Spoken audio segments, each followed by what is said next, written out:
Magandang gabi po. Ito po si Katuring, ang dakilang tangkero at hampas lupang tagapaghatid ng inyo pong mga LPG cylinder brand. Ayan. So magbibigay lamang po tayo ng konting update tungkol po sa ating operasyon sa paghahanap buhay, no? Dito po sa ating kinabibilangang industriya, ang LPG industry. Ayan. So sa awa po ng Diyos, ito pong ating outlet dito po sa may Damong Maliit sa Novaliches Bayan ay full blast na po ang operation. So a week ago ay na-issuehan na po tayo. No, it's almost more than a week ago na-issuehan na po tayo. September 1, August 30 rather, ay na-issuehan na po tayo ng proof of payment ng Department of Energy. Ayan, so shout out po sa ating mga kaibigan dyan sa Department of Energy. At shout out din po sa ating mga kaibigan dyan sa Quezon City Hall. Sa awa po ng Diyos ay lumusot na po ang papel ni Katuring. At ayun nga, ito si Katuring at hanggang ngayong oras naghihintay po ng ating dealer o brand supplier para mag-supply ng ating tangke. Ayan. So shout out po sa ating mga kaibigan na tangkero, lalong-lalo po sa ating mga kapitbahay dito sa may Damong Maliit, no? Please welcome me to the club. Tanggapin mo at hindi, I'm welcoming myself to the club. Dahil isa po yan sa vision ni Katuring na maging LPG chain store. Dito lamang sa lugar natin, no? Yung kaya nating ikutan. So yan po ang dream ni Katuring. Hopefully ay kayanin ng ating resistensya at ng ating kapital. Ayan. So maraming salamat sa Panginoong Diyos dahil sa awa po ng Diyos ay sa almost 4 months po na wala pong operasyon at nagbabayad ng si Katuring ng renta dito. No, mabuti na lamang at meron po tayong dalawang shop na kahit pa paano ay umaagapay po sa ating pagbabayad ng renta. Ayan. So nais lamang po nating patunayan dito na oo nga at kaya nating makipagpatintero sa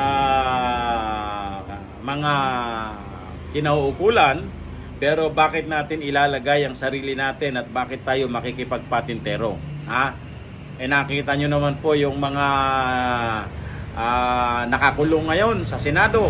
Nakita nyo ngayon yung mga talagang kilala sa lipunan na nagkamalay ka nga ng mga milyon at bilyong mga salapi, namuhay sa ginto o ano ngayon, di ba?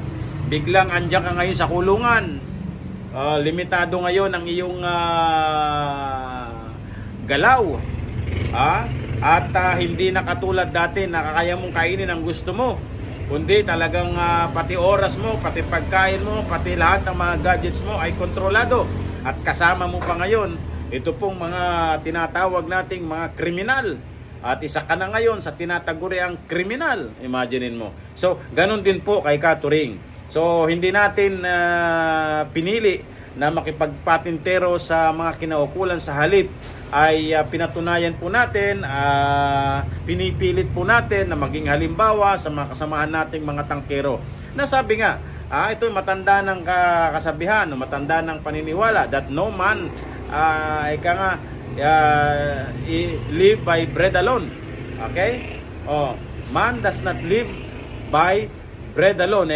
So, hindi lamang laki ng kitang pinag-uusapan dito. Mahirap po na magsisimula ka ng isang hanap buhay na panggagalingan ng kakainin ng iyong pamilya sa illegal na pamamaraan. Okay? Dahil ipinagbabawal na po ito pong mga tinatawag nating unbranded, bakit ako magbebenta ng unbranded? Bakit tayo magbebenta ng unbranded? Katapusan na ba ng mundo pagka tayo hindi magbebenta ng branded? Wala na bang pag-asa? Na tayo mabuhay ng maayos kapag walang mga generic? Masarap nang maging kabahagi ng pamahalaan na tumulong at mangampanya sa ligtas na pamayanan sa pamagitan po ng pagbebenta ng mga tinatawag nating mga standard o mga branded LPG cylinder. Hindi lamang po natin pwedeng pagsabihan, hindi lang po natin pwedeng pagbatayan yung mura ang presyo para masabi natin na tayo may malasakit. Di ba? Pwede naman nating ibaba kahit pa paano. Pwede naman tayo magbigay ng special discount sa mga less privileged. Di ba? Sa mga senior citizen. With or without the approval from the brand owner. Di ba? Meron tayong mga special consideration na nanggagaling sa puso natin. Kapitbahay natin. Mga karinderya natin. Na pwede naman nating babaan. Bakit hindi? Not to the point na tayo ay naninira ng presyo sa merkado. Pero yun namang ikaw kumita naman ng sapat naman. Bakit hindi mo kinakailang bakit hindi mo kinakailang bigyan ng special discount? Kaysa naman po tayo magbenta ng mga tinatawag na pasabog, nakakatakot na klase ng tangke. Hindi ho ba tayo nahihiya niyan? Dala-dala ng mga rider natin. Nakikita mo, wala na ho talagang proteksyon yung kanyang puwitan. Wala na po yung kanyang footring. Basag-basag na po, hindi lang basag. Talagang sabi nga natin, lambada na, sumasayaw na ho ng lambada, cha-cha, etc. Ayan, kanya ho, isang karangalan kay Katuring na sa kabila po ng pagiging hampas lupa natin at nakikipag rin po tayo sa industriya, kahit maliit lamang po tayong participant, kaya nating patunayan, no, na maging straight po tayo. Hindi man po tayo 100% perfect. Ang importante yung pong mga requirements ay sinunod po natin, nag-comply po tayo. Pinakakargahan po natin yung pong brand natin doon po sa dealer na kakontrata natin. Ngayon, problema na po ng iyong kakontrata yan kung saan niya pinapakargahan yung tangke mo. But make it sure na pagdating po sa iyong shop, selyado para sigurado. Di ba? Mahirap naman na walang tayong gagawin kundi maglagay ng maglagay ng maglagay ng maglagay. Di ba? Sabi ko nga, hindi pagpapakita ng malasakit yung kumo nagbebenta ka ng murang presyo. Kung tignan mo naman yung tangke, nakikita nyo naman siguro, ayan, nakikita nyo sa screen, ganyan ang klase ng tangke ang ibinebenta mo. Diba? Hindi, sabi ko nga sa mga customer, ma'am, palitan nyo na yan ng bago. Sa halip na kaysa naman kayo mapag-abutan, o hindi man ho kayo mapag-abutan, kapitbahay ninyo, o kaya naman ay kamag-anak ninyo. Pati po yung mga ipinundar ay pwedeng mawala po ng daglian yan. At isa tayong tangkero na pwedeng maging kabahagi ng kanilang pagkawasak ng kanilang tahanan, pagkawala ng kanilang mahal sa buhay, dahil lamang sa pagbebenta po natin ng mga tinatawag na mga illegal na klase ng tangke. Ayan. Yeah.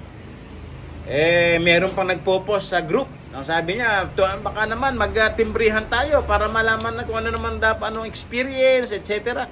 Naku naman, ano ba namang klase ng pag-iisip yan? Ano bang klase ng mentalidad yan? Diba? Talaga bang hanggang dyan lang yung disiplina ng iyong sarili na talagang laging involved ka sa kalokohan, laging involved ka sa illegal? Tama na yung mahabang panahon na naging deregulated yung industriya na yan. Ito nga, regulated na dahil nga tumataas po at lalo pa lumalaki ang bilang ng mga insidente ng sunog, na isa dyan sa mga sanhi ay ang mga pagbebenta ng mga pasabog at bulok na LPG cylinder tank. Ayan. So ngayon lang ay kausap ko nga po yung pong isang customer natin, dahil nga yung rider ko nagbigay ng kanyang immediate reporting about doon po sa klase ng tangke na kinuha niya doon sa dati naming suki. Nang sabi niya, sir, sinabihan ko po sila na galing sa Colorum. See? Mismong ang tao ko, mismong ang rider ko, alam niya na agad magsabi, alam niya na agad mag-qualify kung ang isang tangke ay galing sa illegal na tangkero o nag-illegal na tangkero, o kung ang tangke na yan ay Colorum sa kalidad pa lamang po ng tangke. Ngayon, siyempre, sinabihan ko, minessage ko po yung suki namin sa maayos na paraan. Nasabi ko, ma'am, as per doon po sa picture ng tangke, ay talaga hong yung pong tangke ninyo ay galing sa isang nag-iillegal na tangkero. Aba, siyempre, nagulat at nag-worry yung may-ari, no? Anyaman pa naman. Sabi niya, sir, sa inyo lang naman ako bumibili ng tangke. Ayan.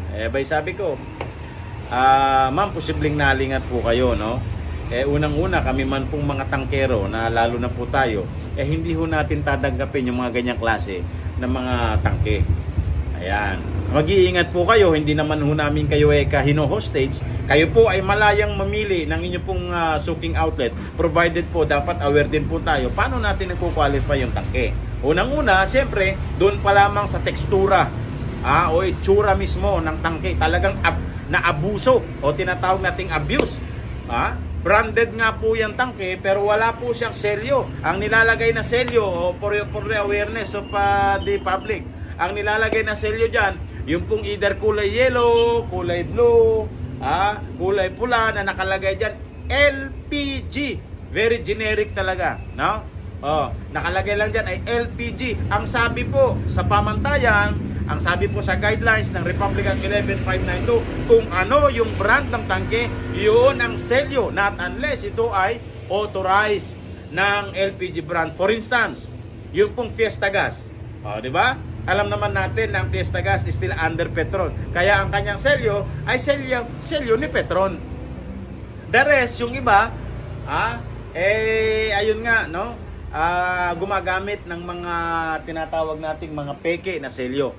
Mag-iingat po tayo. Imagine niyo, binibili niyo ang akala niyo Solein brand, hindi pala Solein. M-gas pala o yung gas pala na galing sa mga independent refilling plant. See? Tapos, halimbawang nagkaroon ng problema, saan niyo po irereklamo yan? Hanggang doon lamang kay outlet, di ba? O feeling niyo galing kay Solein, feeling niyo galing kay Petron.